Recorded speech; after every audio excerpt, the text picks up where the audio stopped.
आप देख रहे हैं प्रो इंडिया टीवी न्यूज और शिक्षक दिवस की बात हो रही है और आज हम उस परिवार से आपका परिचय कराते हैं जिसकी पूरी पीढ़ी और पूरा परिवार मां सरस्वती की सेवा में लगा हुआ है, लगा हुआ था और लगा हुआ रहेगा। मतलब हम कह सकते हैं वर्तमान, भूत और भविष्य से मां सरस्वती की सेवाएं कर रहे हैं। तो वाकई उस मिश्रा परिवार से, जिनको राष्ट्रपति पुरस्कार से भी सम्मानित किया गया, कलाम जी ने भी उस परिवार को सम्मानित किया और हर जगह कला क्षेत्र में, संस्कृत क्षेत्र में की पहचान उस परिवार के द्वारा ही कानपुर की पहचान होती है। तो मैं कह सकता हूं कि वास्तविकता में शिक्षक की असली पहचान और शिक्षा की असली पहचान उस परिवार के खून में बसी हुई है। तो बने रहे प्रो इंडिया टीवी न्यूज के साथ। धन्यवाद। सबसे पहले हम उस पीढ़ी की तरफ चलते हैं जो वर्तमान और भूत दोनों के बीच की मध्य कड़ी है और जिनको डॉक्टर के.आर. नारायणन जी ने पुरस्कृत किया। उन्हीं के मुखारबिंद से उनका परिचय और उनके परिवार का परिचय जानते हैं। तो वास्तविकता में हम लोगों को भी कहीं ना कहीं उनके द्वारा एक आशीर्वाद प्रदान होगा। बने रहे प्रो इंडिया टीवी न्यूज। मैं डॉक्टर प्रेम कुमारी मिश्रा और मेरा पूरा परिवार शिक्षक परिवार ही रहा। मायके से भी, वहाँ पर भी कई मेरे भाई मेरी बहन शिक्षिका रही हैं और बाबा भी मेरे भी शिक्षिका रहे, शिक्षक थे कन्नौज में और उनके बहुत से स्टूडेंट्स बहुत अच्छे। तो मैं ये मान के चलूँ माता जी की कुल मिला के शिक्षा की खाद्यान्न पूरा परिवार, पूरा मेरे ख्याल से एक कण में कहीं शिक्षा व्याप्त है। जी जी, ऐसा हुआ कि कुछ ऐसा परिवार बनता चला जाता है। माँ सरस्वती कृपा ही ऐसी होती है, तब हो पाता है, वरना कोई चाहे भी तो नहीं हो पाता है।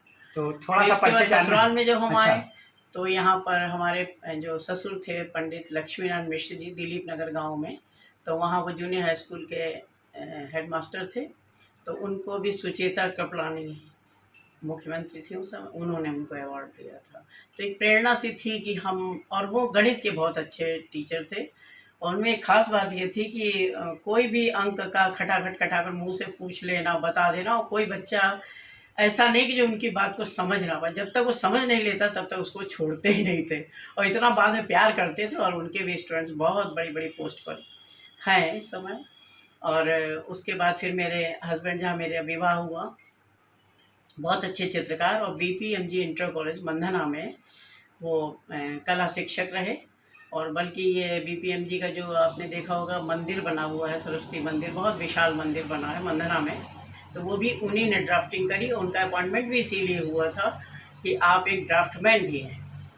और उसके बाद उन्होंने नक्शा बनाया और पूरी परिकल्पना वहाँ पर थी। और जो बिठूर में जो ये स्वतंत्रता संग्राम सेनानी ये जो चित्र वगैरह फिर उस हॉल में लगाए गए, इतना बृहद उसका कार्यक्रम हुआ। मिनिस्टर, गवर्नर सब उसमें आए।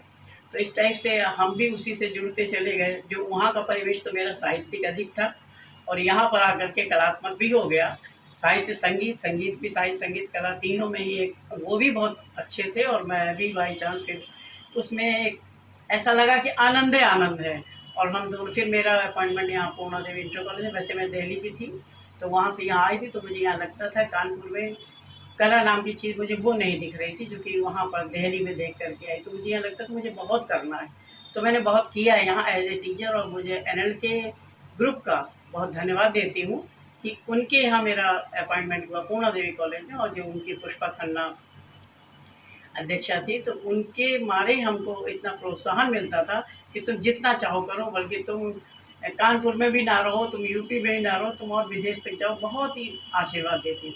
तो हम कहीं भी कोई कार्य करते तो सबसे पहले वो हमको प्रोत्साहित। अच्छा, जब आपको नेशनल अवार्ड्स मिला राष्ट्रपति द्वारा जी, तो कैसा आपने उसमें महसूस किया और क्या सोचकर? तो अजीब सा लग रहा था। मैंने तो कभी सोचा ही नहीं था कि हम इसलिए कुछ कर रहे हैं।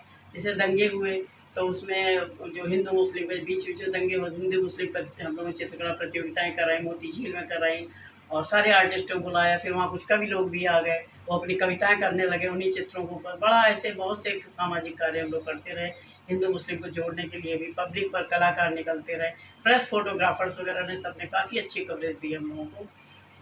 गोपाल ओझा उस समय आज में थे, सिद्धेश्वर अवस्थी आज में थे, जितेंद्र मेहता जागरण में थे उस समय काफ़ी हम लोगों ने काम किया, करते ही रहते हैं। मतलब अभी भी, कल भी मेरे यहाँ कोई प्रोग्राम हुआ संस्कार भारती का, योगेश बाबा जी आए थे, तो ऐसे लगते रहे और समाज की में भी जो भी काम हमको मिला, चाहे वो आर्थिक हो, सहयोग की बात हो, जो कुछ भी कर सकते थे हम लोग करते रहे। अच्छा, स्वरांजलि जब स्थापित किया गया जी, तो इसमें आपकी अहम भूमिका रही, किस तरह रही? स्वरांजलि के लिए तो जब एक हमारे हस्बैंड जब रिटायर हुए 1996 में, तो उनकी एक कल्पना थी कि एक ऐसा विद्यालय बने जिसमें मतलब अच्छी शिक्षा हो। वही सरस्वती का हाल है। और यहाँ पर जब मैं पूर्णा देवी से आती थी तो यहाँ पर एक मंदिर था, ओंकारेश्वर मंदिर, तो यहाँ एक बुआ जी थी, रमा देवी जी, तो उन्होंने कही एक ऐसा प्लान बना और सब लोगों ने मिल करके कि यहाँ पर एक विद्यालय खोल। सक्सेसफुल हुआ। आज आपको पता ही होगा कितना उत्तर प्रदेश में नामी विद्यालय हो गया। इसमें भूमिका हमारे हस्बैंड की भी रही, तो मैनेजर, प्रबंधक, संस्थापक प्रबंधक वही रहे, और बाद में फिर हम भी उसी में जुटे रहे। और वहीं पर कुछ ऐसा लगा कि ये तो सब हो रहा है, तो थोड़ी सी हम कलात्मक परिवेश से सभी थे, तो ये लगा कि हम स्वरांजलि की स्थापना करें। और इसमें मेरे बेटे प्रशांत का बहुत बड़ा योगदान था, क्योंकि ये गा भी बहुत अच्छा लेता है। और गीता जी भी आपने मालूम होगा, डॉक्टर गीता मिश्रा की उससे तो मैं परिचित था काफ़ी। जी जी जी।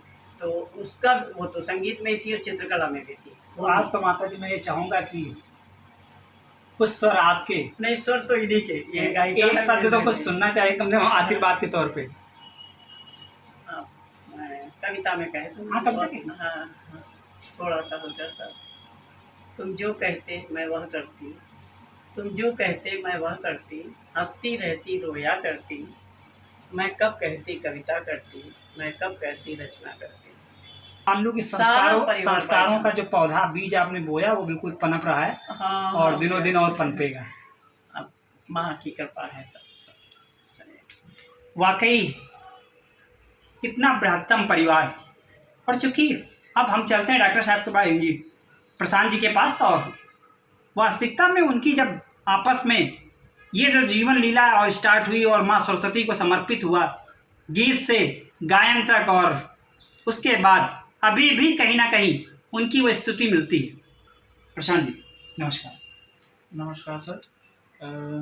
मैं doctor Prashant Kumar Mishra, associate professor, computer science and engineering department, PSIT Kanpur. जैसा कि माता जी ने बताया, बचपन से ही जो कला, साहित्य और जो अंदर की क्रिएटिविटी थी वो मुझे विरासत में मिली।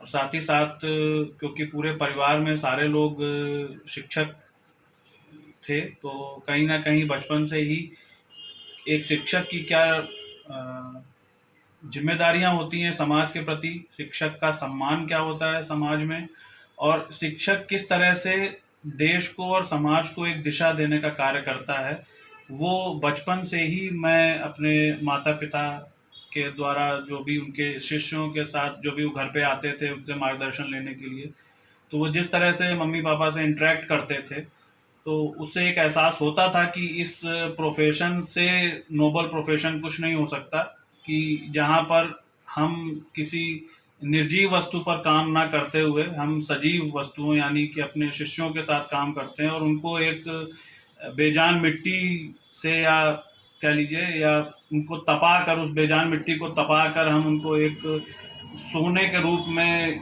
इंडस्ट्री में, मार्केट में एक अच्छे प्रोफेशनल के रूप में पेश करते हैं। तो इससे अच्छा कार्य कुछ हो नहीं सकता। साथ ही साथ डॉक्टर गीता मिश्रा जी जो बड़ी बहन हैं हमारी, उनके द्वारा संगीत का मार्गदर्शन मिला, तो आज कला और संगीत माता पिता और दीदी की देन है।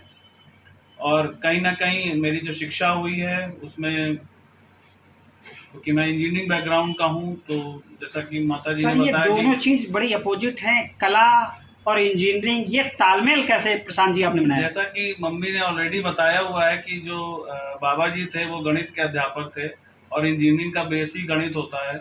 और रही क्रिएटिविटी की बात, मुझे लगता है कि कलाम साहब भी बहुत अच्छे वीणा वादक थे। तो क्रिएटिविटी एक ऐसी चीज़ है जो, तो मैं सर मान लूँ कि मल्टीप्लाई हो गया, x × y = xy हो गया।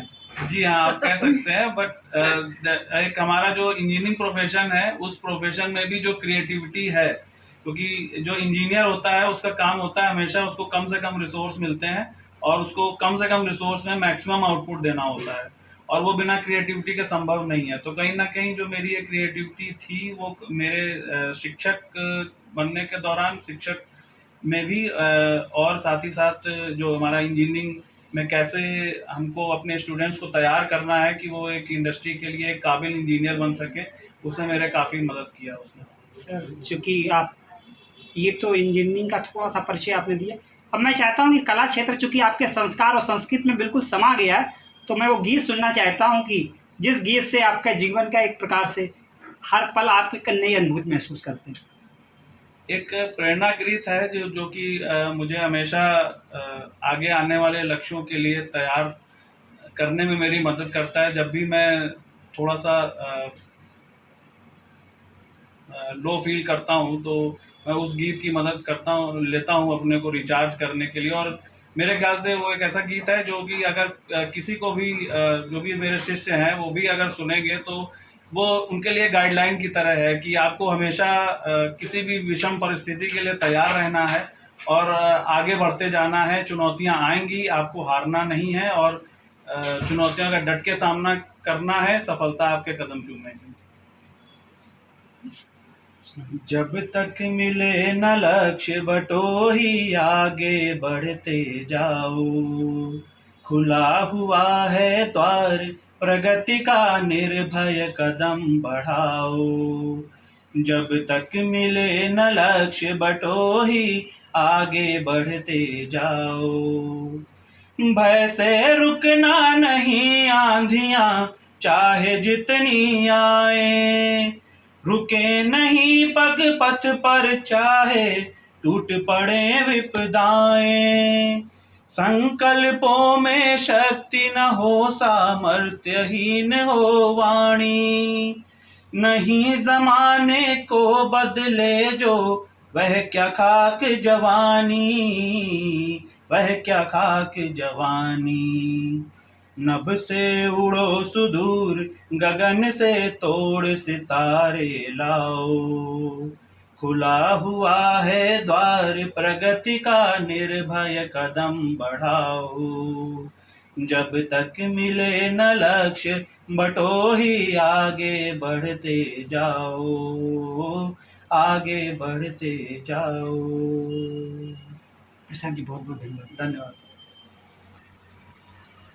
वाकई जब तक रास्ता नहीं मिल रहा है तब तक आप आगे बढ़ते जाओ। ये कविता, ये गीत हमेशा अंदर से एक उत्तेजना पैदा करता है और उस मार्ग पर ले जाता है जब आप निराश होते हैं और आपको आशा की ज़रूरत होती है। तो वाकई अभी इसी कड़ी में हम ले चलते हैं ऋचा जी के पास, जो कि उनका भी स्वर बिल्कुल माँ सरस्वती को समर्पित है और शायद मेरे ख्याल से ये पूरा परिवार सभ्यता संस्कृति की खान है। तो मैं जितनी भी इनके बारे में चर्चा करूँ उतनी ही कम है। चूँकि आपके नामों में ही ऋचा लिखा है, वेदों की स्तुति, श्लोकों की स्तुति, वो शब्द ही अपने आप में परिभाषित है। तो चूँकि आपके जो हस्बैंड डॉक्टर साहब प्रशांत जी हैं वो भी इंजीनियर होते हुए और कला से बिल्कुल परिपूर्ण हैं, तो ये कैसा तालमेल था, थोड़ा सा चर्चा में चाहते थे कि आप उनसे कितना प्रसन्न है और किस तरह का दोनों लोगों का तालमेल है। जी बिल्कुल, पहले तो बहुत बहुत धन्यवाद आपका हमारे इस परिवार को जो संगीत और चित्रकला और शिक्षा से संबंधित है इसको कवर करने के लिए प्रो इंडिया चैनल का बहुत बहुत धन्यवाद। और मैं आपको प्रारंभ से बताऊं तो ज़्यादा अच्छा रहेगा। हाँ, वही उचित लगेगा, स्टेप बाय स्टेप हाँ। रहेगा। तो मैं आपको बचपन से बताती हूँ। मैंने घर से अपने माँ से भजन, मेरी माता जी श्रीमती इंदिरा पांडे जी वो भजन वगैरह गाया करती थी, वहाँ से मेरी संगीत की शिक्षा प्रारंभ हुई। और उसके बाद में कब ये शिक्षक के रूप में बनने में परिणित हुई उसके बारे में मैं चर्चा करना चाहूँगी। जब मैं बीए में ग्रेजुएशन कर रही थी तो एएनडी कॉलेज में मैं पढ़ रही थी उस समय। तो मैं देखती थी कि मेरी संगीत की शिक्षिका हैं वो कितना अच्छे से सिखाती हैं मुझे। मैं उनसे बहुत ही हाईली इम्प्रेस थी, डॉक्टर रेनू निगम जी जो मेरी गुरु भाभी हैं। और मैं अपने कॉलेज से बहुत प्रभावित थी मैं शिक्षा की जगत से बहुत प्रभावित हुई उस बीच में, और मुझे लगा कि मुझे एक शिक्षक बनना चाहिए। ये बीए के ग्रेजुएशन के दौरान की बात है। उसके पहले कभी ऐसे विचार मेरे मन में नहीं आए कि मुझे करियर में क्या करना है। तब मैंने करियर के लिए डिसाइड कर लिया था बीए तक कि मुझे शिक्षा की जगत में आना है और शिक्षक बनना है और संगीत की दिशा में आना है। मैंने हाई स्कूल से भजन लिया, भजन गाते थे। भजन गाने के शौक को आगे बढ़ाने के लिए संगीत ले लिया हाई स्कूल से। इंटर में संगीत लिया, बीए में आके संगीत लिया, लेकिन कैरियर में शिक्षा के क्षेत्र में मैं आऊँगी और संगीत की शिक्षिका बनूँगी, ऐसा डिसीज़न मेकिंग में मुझे टाइम लगा और बीए तक आते-आते ये डिसीज़न मेकिंग हो गई। फिर मैंने खुली आँखों से एक सपना देखा। मैं अपने एक बार दैनिक जागरण के इंटरव्यू में बता रही थी, पत्रकार महोदय जो आए थे, वो भी घर में आए थे इंटरव्यू लेने, जैसे आज आप आए हुए हैं। तो वो आए हुए थे, तो मैंने उनको बताया। मैंने कहा मेरा खुली आँखों का सपना था, तो वो उन्होंने वही हेडलाइन उसमें डाली। मुझे लगा कि मैं बैठती थी वहाँ पे, सोचती थी कि काश मैं इस कॉलेज में संगीत की शिक्षिका बन के कभी आऊँ। और जैसे ही मेरी पढ़ाई पूरी हुई तो यूजीसी नेट मैंने उस दौरान क्वालिफ़ाई किया, जबकि यूजीसी नेट क्वालिफ़ाई करना लोगों के लिए एक सपना हुआ करता था। यूजीसी नेट प्रारंभ में बहुत ज़्यादा टफेस्ट था। तो ऑल सब्जेक्ट्स आप समझ सकते हैं आज के टाइम में यूनिवर्सिटी में कितने सब्जेक्ट हैं। संख्या तकरीबन 50 के ऊपर, 100 के आसपास बीच में पहुंच रही है। तो वो सब्जेक्ट्स की जो संख्या है, उस संख्या में इतने सारे सब्जेक्ट्स में से सिर्फ 4, जब टोटल सब्जेक्ट्स में से केवल 4 यूजीसी नेट क्वालिफाई हुए थे। उस टाइम में मैंने 2002 में यूजीसी नेट क्वालिफाई किया था। मेरी पीएचडी प्रारंभ हो चुकी थी उसके पूर्व में ही। और 2002 में जैसे ही मैंने यूजीसी नेट क्वालिफाई किया, वैसे ही मैं एएनडी कॉलेज में शिक्षिका पद पे कार्य करने लगी। और तब से वो शिक्षा का जगत में जो मेरा एंट्रेंस हुई, वो अभी तक चल रही है निरंतर। 2002 से मैं एएनडी कॉलेज में म्यूज़िक वोकल डिपार्टमेंट में प्रवक्ता के पद पर कार्यरत हूँ। और इस दौरान में मुझे बहुत कुछ सीखने को मिला, क्योंकि एक शिक्षक, मेरा मानना है, सबसे पहले सीखता है। और ये सीखना जो है, ये हमेशा थ्रू आउट लाइफ चलता है। तो ये सीखना का जो टाइम है वो मेरा अभी तक चल ही रहा है और आगे चलता ही रहेगा। और उस दौरान मैंने 2002 में जब ज्वाइन किया, तो फिर मैं पढ़ाने में इतना इंटरेस्ट लेती थी, मुझे बहुत अच्छा लगता था पढ़ाना। फिर मैं धीरे धीरे लेखन में कब घुस गई मुझे पता भी नहीं चला, क्योंकि मेरी पीएचडी चल रही थी और मुझे लिखने का बहुत शौक़ था। मैं संगीत के क्षेत्र के लिए बहुत लिखती थी और अन्य ज्वलंत टॉपिक पे भी लिखती थी, लेकिन संगीत मेरा मेन विषय था लिखने के लिए। लेखनी जब उठती थी तो कुछ खास लिख के जाती थी। उस समय एक नया मुद्दा चल रहा था, मेरी पीएचडी तो कंप्लीट हुई और एक नया मुद्दा संगीत चिकित्सा चल रहा था। उस समय किसी ने नाम शायद नहीं सुना हो, बहुत कम लोग जानते थे इस टॉपिक के बारे में। तो वो मैंने लिखना शुरू किया, फिर उसके ऊपर कुछ लिखा। Ministry of human resources culture की तरफ से वो एम्प्लॉयमेंट न्यूज़पेपर आता था, उसमें एडिटोरियल मेरा संगीत चिकित्सा का छपा था, इंग्लिश और हिंदी दोनों में। वो पूरा देश भर से उस समय मेरे लिए चिट्ठियाँ आईं कि ये मैं जानना चाहता हूँ, मुझे बताइए, मुझे बहुत पसंद आया, और ये वो बहुत बधाइयाँ आईं। इतनी चिट्ठियाँ आई उस बीच कि हमारे कॉलेज के जो रिसीव करने वाले थे महोदय, जो क्लर्क ऑफिस में, उन्होंने मुझसे पर्सनली निवेदन किया कि बहन जी, मेरी आपसे रिक्वेस्ट है, आप एक अलग से पत्र पेटी अपनी लगवा लीजिए। और बहुत ज़्यादा पत्र आ रहे हैं आपके, मैं बहुत रिसीव करता हूँ, रोज़ आते हैं। तो मुझे बहुत खुशी हुई कि संगीत चिकित्सा जैसा मुद्दा मैंने उसको कहीं छू पाया उस ज़माने में, जब ये लोगों के लिए बहुत नया हुआ करता था। आज तो बहुत से संगीत चिकित्सक हो गए हैं, बहुत से लोग इसकी प्रैक्टिस कर रहे हैं और इसकी चिकित्सा काफ़ी आगे बढ़ चुकी है देश और विदेश में। और मैं बताना चाहूँगी इसी के विषय में कि कुछ बहुत बड़े बड़े लोगों ने भी मेरे उस बीच में बहुत जर्नल्स में संगीत चिकित्सा पे लेख निकले और भी टॉपिक्स पे निकले, तो बहुत लोगों ने कोड कर कर के मेरे टॉपिक को और बड़े बहुत अच्छे अच्छे किताबों में उनको छापा के ऋचा पांडे का ये मैंने लिया, यहाँ से फ़लानी किताब से लिया, फ़लानी मैगज़ीन से लिया। तो मुझे कहीं न कहीं वो बात छुई कि हाँ, मैंने किसी सब्जेक्ट को आंशिक रूप से छू पाया। मुझे बड़ी खुशी हुई। एक लेखक को इससे ज़्यादा खुशी नहीं हो सकती, एक शिक्षक को इससे ज़्यादा खुशी नहीं हो सकती कि इस बीच में मैं जब आगे की बात कहूँ तो बहुत सारे मेरे पढ़ाए हुए बच्चे गोल्ड मेडल लेके निकले हैं। और यूनिवर्सिटी में ऐसा भी हुआ है कि हमारे पढ़ाए हुए बच्चों ने 6 के 6 मेडल्स पूरे जो गोल्ड मेडल होते हैं सारे के सारे हमारे स्टूडेंट ने लिए। तो इससे ज़्यादा खुशी मुझे सबसे ज़्यादा खुशी अगर वो लम्हा कहा जाए तो मुझे अपने लिए कभी नहीं हुई होगी जितनी मुझे उस छात्रा के लिए हुई जिसने कि 6 के 6 मेडल यूनिवर्सिटी के कवर किए। और वो लड़की यहीं आती थी, मैं उसको यूजीसी नेट की प्रिपरेशन करवाती थी। आज वो आगरा कॉलेज में पढ़ा रही है।